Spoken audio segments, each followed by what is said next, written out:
हम आपसे सवाल कर रहे हैं। अरे सुन तो भैया, तो मैं सवाल सुन तो लीजिए ना, आप भी सवाल पूछोगे? सुन तो लीजिए ना, मैं सवाल पूछ रहा हूँ कि जिस तरीके से अभी पूरा देश के अंदर जो चल रहा था आर्यन खान, उस पर आपकी क्या राय? आप क्या कहना चाहेंगे कि जो मीडिया लगातार दिन रात उठते सोते बैठते खाते पीते आर्यन खान, क्या वजह है? आर्यन खान की लोकप्रियता खत्म हो जाएगी?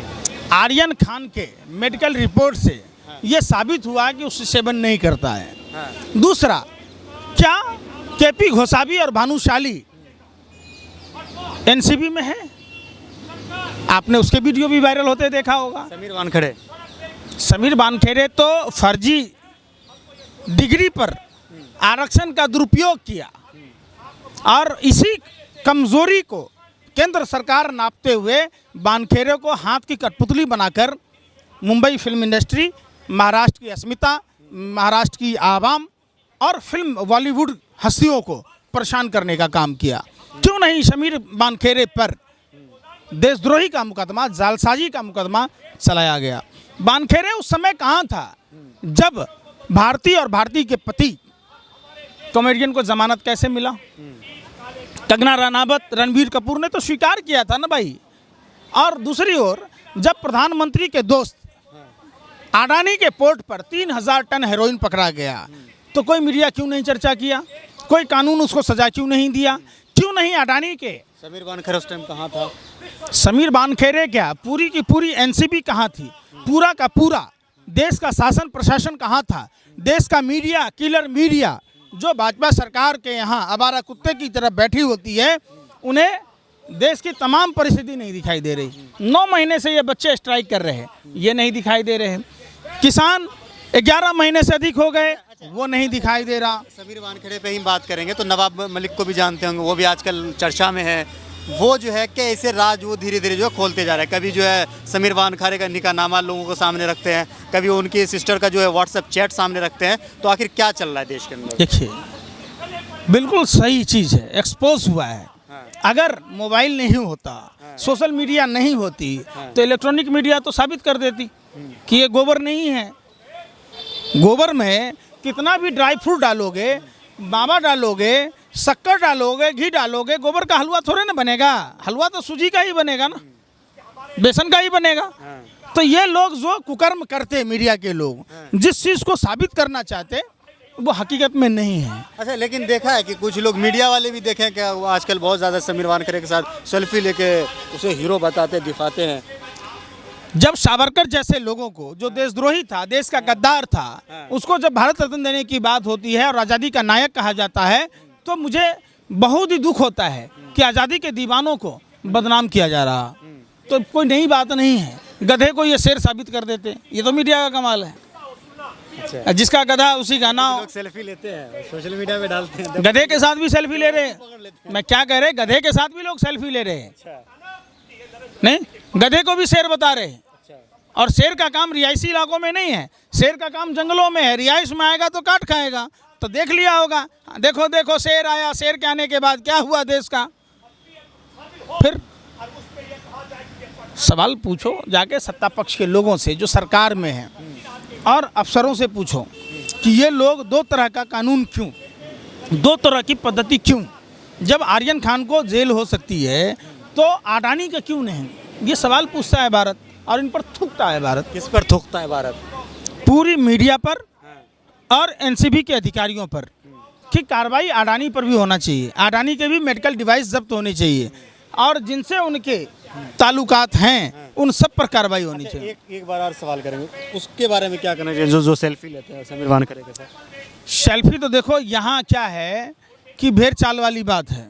जो लोग लेते हैं वो गोबर को च्यवनप्राश समझ के खाने वाले लोग हैं, उनको दिमाग थोड़े ना होता है। मूत्र को अमृत समझ के पीने वाले लोग हैं। जानवर के बच्चे को पता है कि माँ का दूध पीने से पेट भरेगा, ये लोग मूत्र पीने से समझते हैं कि हमारी मुक्ति होगी। दिए जाते, खाद्य तेल के दाम कम किए जाते तो आज लोग रोटी पर नमक तेल प्याज रख के तो खा सकता था। तो आप क्या है, इतना क्या चाहते हैं? कोई मतलब इस तरीके से अयोध्या को सजाए भी ना? आप क्या चाहते हैं कि खोरी गांव के विस्थापितों को कोई पूछे ना? आप क्या चाहते हैं? अरे मैं आपसे सवाल पूछ रहा हूँ। आप पत्रकार हो, अरे क्या ये बच्चे काली दिवाली मनाएं? हम आपसे मैं पूछता हूँ, फिर बात हम आपसे सवाल कर रहे हैं। अरे सुन तो लीजिए, भैया, तो मैं अरे सवाल सुन पूछ तो रहा हूं। लीजिए ना, आप भी सवाल पूछोगे? सुन तो लीजिए ना। मैं सवाल पूछ रहा हूँ कि सबको हक है, सबको हक है। हम तो कह रहे हैं, मैं कह रहा हूँ, अरे हम तो मैं कह जो रहे हैं, पहले अरे मेरी हम बात तो- सुनो ना। अरे 54,995 हम तो कह रहे हैं, अरे हम आज दिवाली के दिन सुनिएगा, भूखे सुनिए पेट मेरी में बात, रहकर, सुनो हम तो पहले कह बात। रहे हैं कि ये सबका हक दिवाली है, नहीं मना रहे। सबका हक है अरे दिवाली जाओ मनाने ना। का। लाखों लोग विस्थापित हैं खोरी गांव के, तुगलकाबाद एक्सटेंशन और सूरजकुंड के बीच में बुलडोजर चला दिया गया। वो लोग दिवाली नहीं मना पा रहे।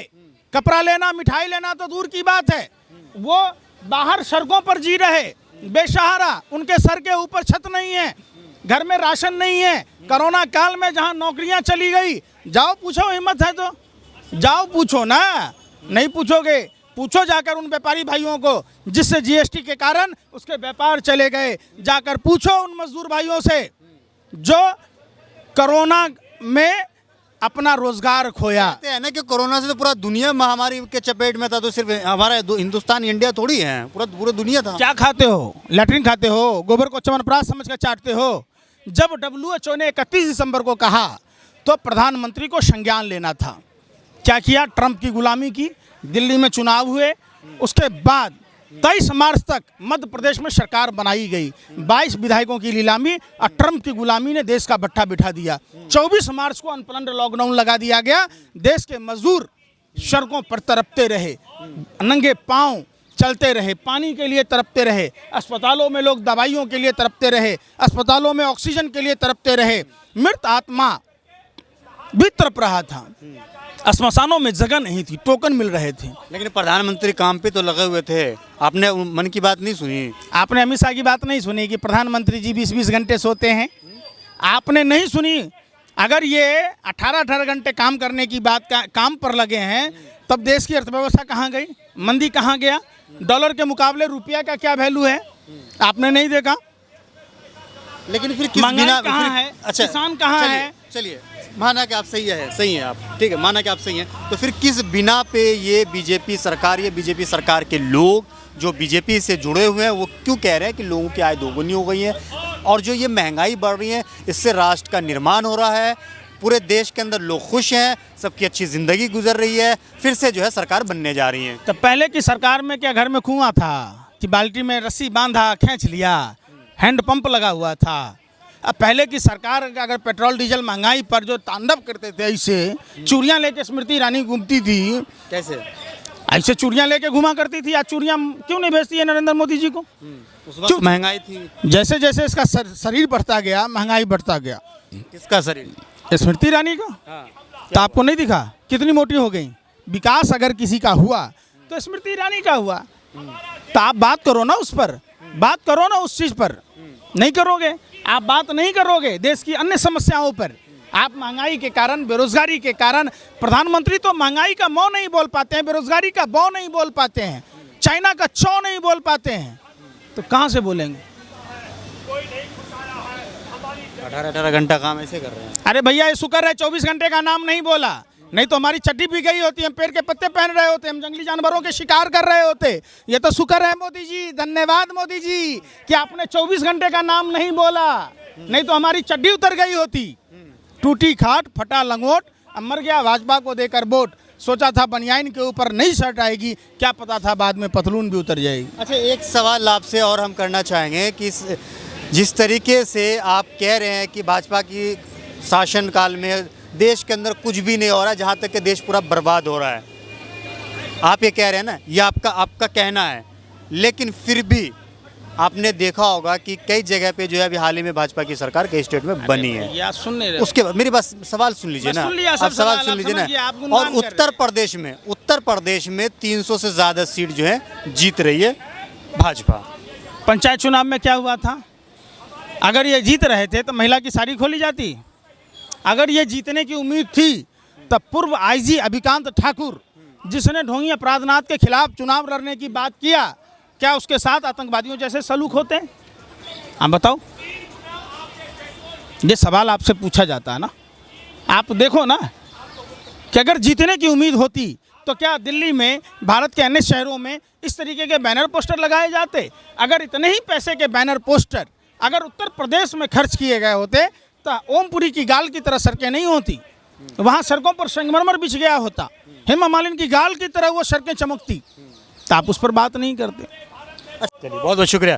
तो मेरे साथ यहाँ पे पंकज श्रीवास्तव जुड़े होते हैं, इनसे हमने क्या मुद्दों पे बात करने की कोशिश करी है। आपको क्या लगता है इस वीडियो के नीचे कमेंट करके जरूर बताएगा। वीडियो अगर आपको अच्छा लगा तो इसे लाइक और शेयर जरूर कीजिएगा। जय जय, अपना ख्याल रखिए, हंसते रहिए, मुस्कुराते रहिए।